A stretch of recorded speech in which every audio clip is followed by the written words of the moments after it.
Jawad Wahabzada grew up in Kabul making rugs since the age of 7, but he got a chance to study in the United States. He recently returned to Kabul with an American graduate student to film today's victims of child labor. He came into the newsroom to talk about their experiences when they got back, but before we go in the interview, here's Jawad in his own words.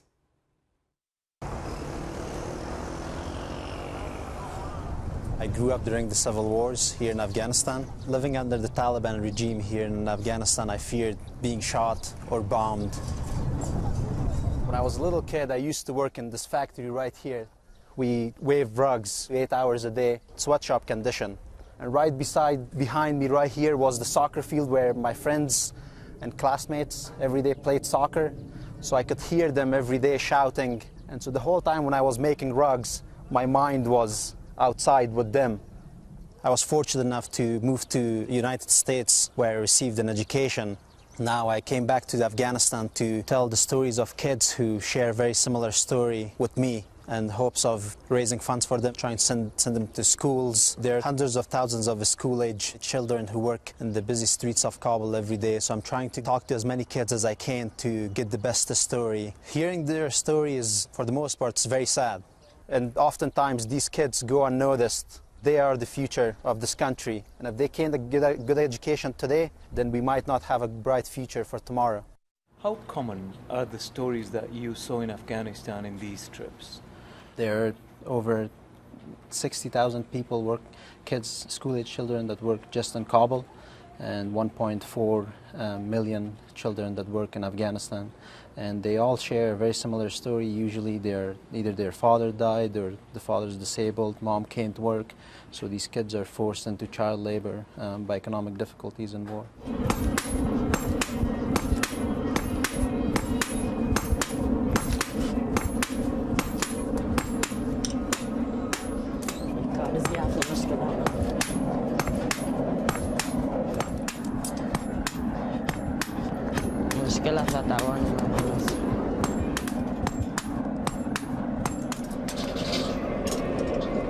This is an extremely sad story, especially when we see how young he is and how unhappy he is. So he must do this to survive. How does it make you feel? Well, I was born and raised in Afghanistan, and I was forced into child labor too. I worked for 4 years making Persian rugs, so I have like first-hand experience of what these kids go through. Usually it's just very depressing when you see your friends play in the park or go to school and you have to go to work.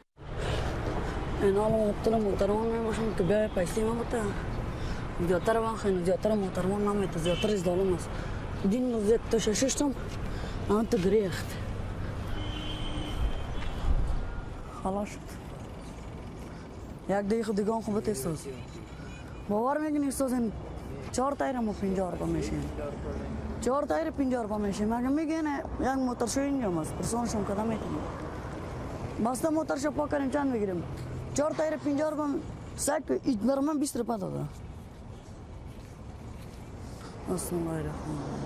Ahmed has been doing this for a couple of years, and he has a very strong personality, very talented kid. So in order for him to get as much as he can, he has to negotiate and bargain with his customers. Otherwise, he would usually end up with $1 a day, for example. But if he bargains, then he will end up with $2-3 a day.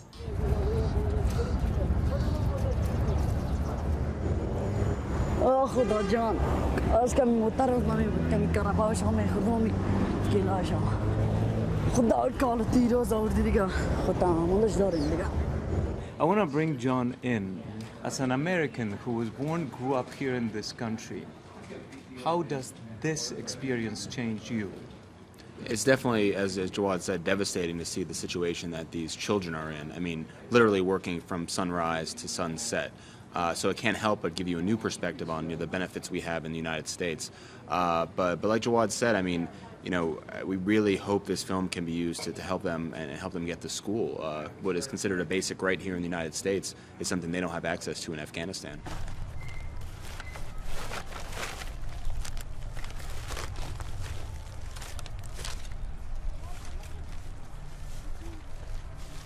And in this case, Yasamin wakes up early in the morning.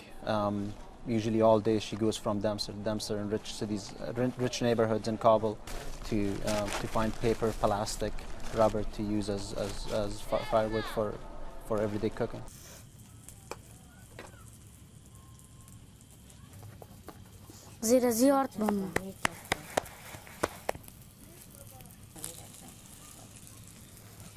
Sanabar is 12 years old, and yeah, she wakes up early in the morning every day to cook food with her mom, and she takes that food later on during the day to the market to sell it.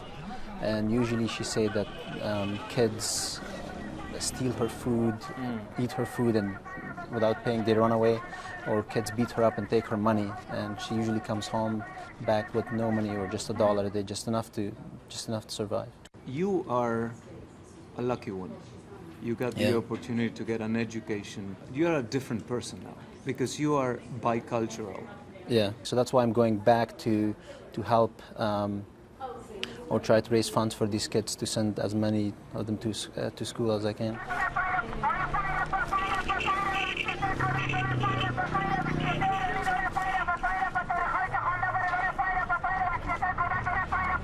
So all these stories put together, we're gonna put together a documentary. Where are we in what stage of the project? We're currently in the post-production phase, so we've done a little bit of editing, and you can see that on iReport.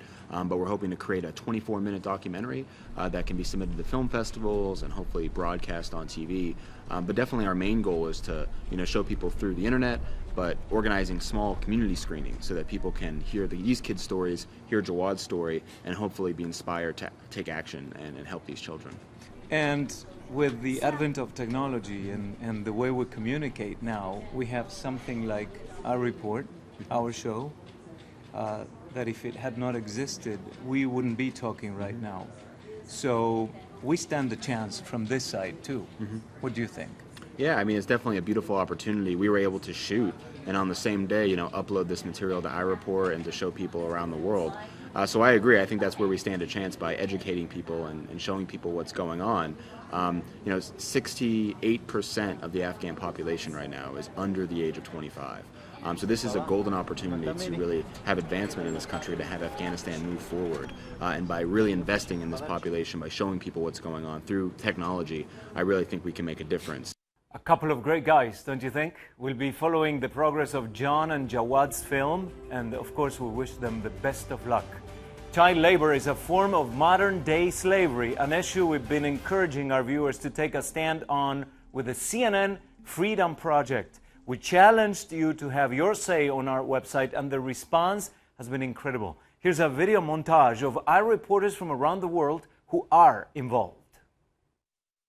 We are Lady Smith Black Mambazo. We are taking a stand against slavery. Hi, my name is Sunny Yang and I live in Iksan, South Korea. I am taking a stand to end slavery because I think I can make a difference. I am going to tell my students about the modern day slavery.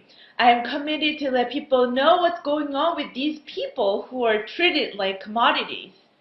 Let's take part in this project and say no to human trafficking and slavery. I'm Brittany, founder of the Red Thread Movement, and I'm taking a stand to end slavery for Nepalese girls in Bombay brothels.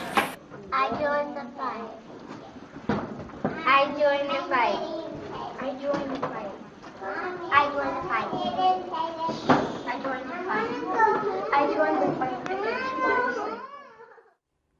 And now head to the site to find more on the Freedom Project. Send in your images or video to cnniReport.com or send a tweet with the hashtag #EndSlavery.